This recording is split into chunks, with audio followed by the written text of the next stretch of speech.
One of Sony's better ideas with the PlayStation Portable came with the introduction of the Minis range. This range of bite-sized games served a multitude of purposes. Not only did it open up the PlayStation infrastructure to smaller independent developers, but it offered PSP owners the chance to pick up a diverse range of games at pocket money prices, reminiscent of the budget ranges of the old 8-bit and 16-bit era.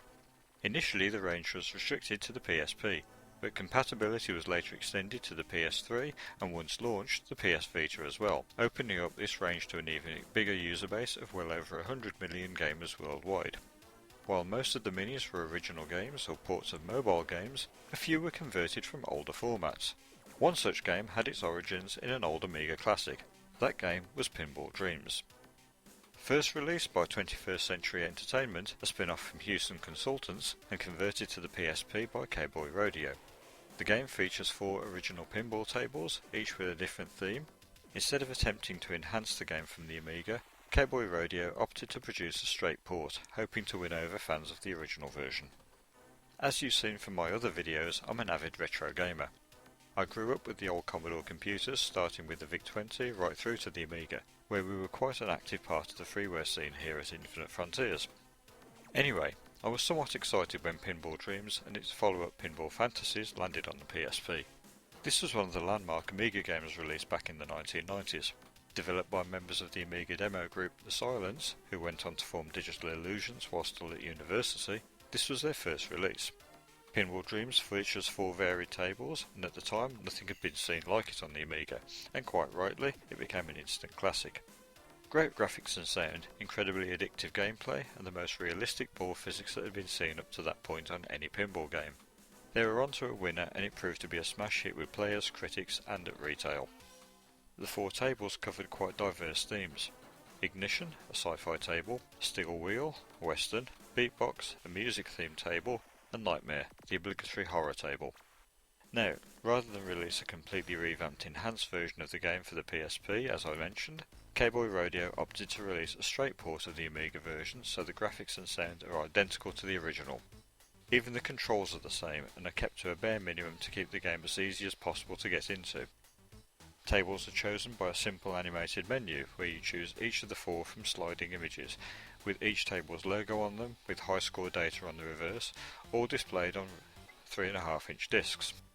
While the playability remains from the Amiga Classic and it still looks and feels exactly how it did first time around, which is fantastic for those of you who loved the original, this is also its main drawback. The tables themselves are reasonably well designed, although they are somewhat basic compared to more modern counterparts, or even physical tables that have been recreated through games like the Pinball Arcade or its predecessors on the PSP, the Williams and Gottlieb Pinball Classics. There isn't a great deal in the way of missions on the tables that you would expect to find on modern tables, and while the original game is now 28 years old and over a decade old on the PSP, it's natural that comparisons will be made to its modern peers. However, the big problem the game has is with its ball physics. At the time, this was heralded as being the most realistic of any pinball game. If that was the case, the others must have been really dire. At times the ball seems to have a mind of its own, and goes off in all manner of strange directions no matter how you hit it, and on more than a few occasions I've experienced the ball accelerating or slowing down for no apparent reason. Equally, the ball has a tendency to bounce off surfaces when it hasn't been moving fast enough to build up enough inertia to be able to do so. During play, you do learn to be able to adjust to it, but it makes the ball unpredictable, so there are times when the game becomes a case of luck rather than skill. As a conversion of an old 16-bit game, the graphics are only presented in 2D, with the table scrolling as you play, so you can keep track of the ball's position. However, there is an option to rotate the table so you can view the whole table at once, and the controls automatically remap themselves. Scrolling is smooth enough, and both ways work well, so you can choose whatever option you prefer. Looking at the 4 tables, Ignition and Beatbox really don't hold up particularly well today. Beatbox is repetitive and feels too cluttered in its design. In contrast, while the concept behind Ignition is a good one, it seems to have the weakest ball physics and some frustrating positioning of bumpers that leads to too many instances of unnecessary ball loss during play. However, both Steel Wheel and Nightmare hold up remarkably well on every level.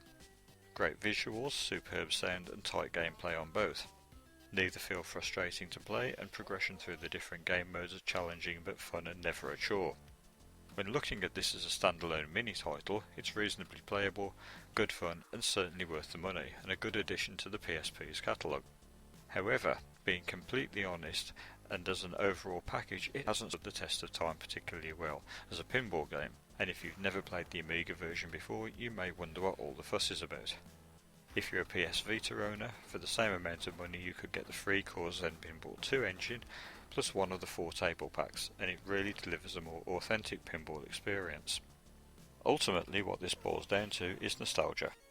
If you owned an Amiga before, then this is an ideal way to have an Amiga classic on the move, and you'll no doubt be able to forgive the game's flaws and will love the music, graphics and retro gaming experience, so it's something that becomes a must-buy. If you're looking for a classic pinball game, then you really need to be looking elsewhere, as this really just can't compete with other titles available for the PS Vita or PSP.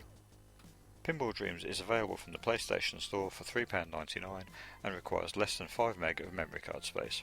Our score is coming right up.